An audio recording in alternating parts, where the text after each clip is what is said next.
So we took a poll here on my channel talking about whether Toyotaro should be given a shot to do his own version of the Broly arc. A lot of you guys had a lot of things to say, made a whole video about it, and trust me, there were a lot of comments. But in the poll, you guys all leaned heavily in seeing Toyotaro's vision for Broly.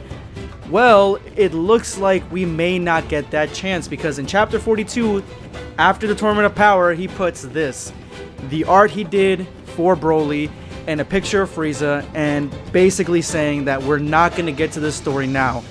It's saying that the Galactic Patrol Prisoner arc actually takes place after the Broly arc. He basically did the same thing that he did with the Golden Frieza arc, or the Resurrection of Frieza arc, where he does a time skip. And I don't know if we're ever going to go back to this and we're going to see Toyotaro's vision. I would like to see it. The fandom would like to see it. I don't think it's going to happen, because he did manage to put this in here. And we haven't seen his Resurrection of F vision yet, so I highly doubt we'll see Broly, but I hope that we do.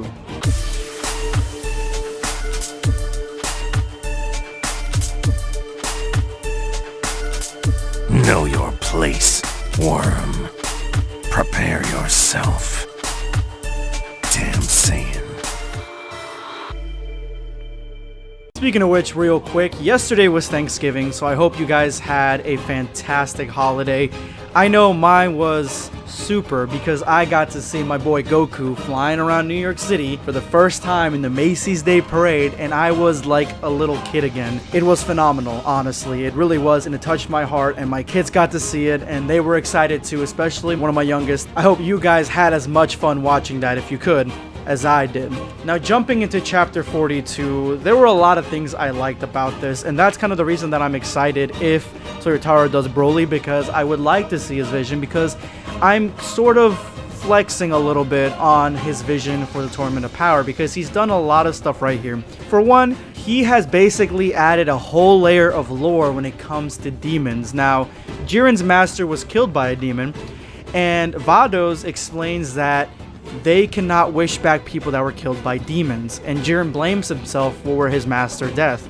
So I think that at some point in the future we're going to see a demon arc, and probably Jiren is going to come after these demons for vengeance, and I think that's going to be a really cool arc. And it sort of flexes on the fact that, oh, Whis and Vados can wish everybody back to life, or they can bring everybody back to life, not if they were killed by demons. So if a demon ends up killing any of the main characters, that means they can't be brought back to life. I'm not sure if the Dragon Balls also pertain to this, but it seems like there is limitations to the Angel's power. Ultimately, this chapter was Jiren versus Goku and Vegeta, and it just looks so great. Like, the way Toyotaro draws these scenes, they are so dynamic, the shading is so on point, and the story so far is getting better, in my opinion. Now, we get to see one of Vegeta's best attacks, one of the newest attacks that he has here, which is Gamma Burst, and Goku and Vegeta try to knock out Jiren, but Jiren is super powered and has a cloak of ki around him, and just basically walks through it as his clothes get ripped off and one-shots Vegeta off the stage. Ultimately, Frieza takes out both Goku and Jiren, and I like the way they played it off here, because the reason that Jiren didn't think that Frieza was going to sort of sacrifice himself, because that means nobody would have won the tournament, they would all have been wrung out. But 17 is still alive, as we know from the anime, and they explain it very well here. And I like the fact that they're giving us explanations that the angels, even Whis' father, can't sense the ki of androids, so they can't sense 17, and that makes sense why he was able to hide for so long. And he must have talked to Frieza, and they came up with this plan, so they would basically attack him without him thinking that Frieza would just sacrifice himself. And at that point, when Jiren's like, "What, are you stupid?" his guard would have been down for the only moment in the whole tournament. 17 pops up out of the rock, they win the tournament. The way this fits in with the Jiren storyline of him needing to work together with other people and having teamwork and trusting others makes far more sense, and it's better implemented than the anime version, where it's just the teamwork, the physical aspect of teamwork, where there's 2 against 1, as opposed to this, where they actually coordinated a strategy against Jiren and Jiren's overconfidence. I mean, if Jiren had left Dispo and Topo on the field, he may have had a winning chance to come up with some good maneuvers and some good strategy of his own. And they end up vanishing. The way the erasure happens is extremely quick. So quick, in fact, that 17 automatically wishes them all back. And it's stated that the power of the Dragon Balls, or the Super Dragon Balls, has no limits. So basically you can do whatever you want with these things. And they get brought back, and then it's the end of the Tournament of Power. We go back home, we get the little time skip because the Galactic Patrol arc takes place after the Broly arc. Goku and Vegeta end up training in the gravity room, and Bulma comes in and says that there are some dudes that are kidnapping Majin Buu, or Fat Buu, and they are at Hercule's place. Now, Vegeta states something here that I like that this was added. A nice little touch. Again, Toyotaro, he throws these little touches in here. I like it.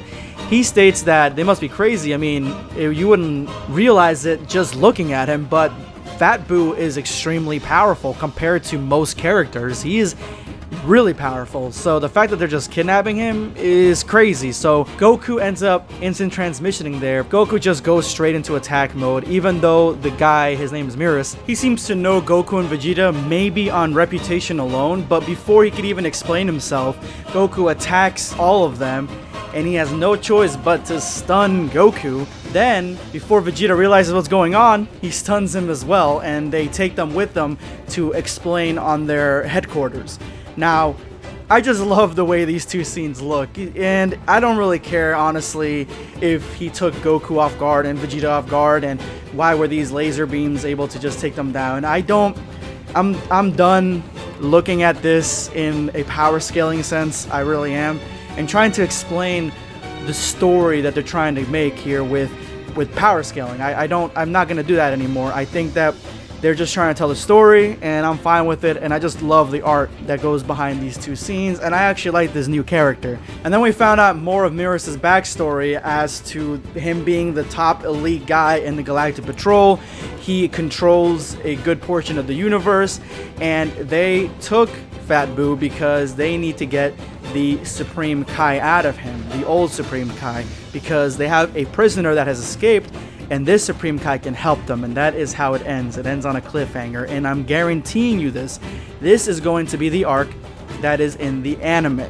If the anime ever comes back, this is going to be it. The Galactic Patrol prisoner arc. I don't think that they would change it up too much, and if they do keep it like this, if they do keep it the same, and this manga goes farther than the anime, then that means that the anime could literally just take whatever the manga is and put it on TV.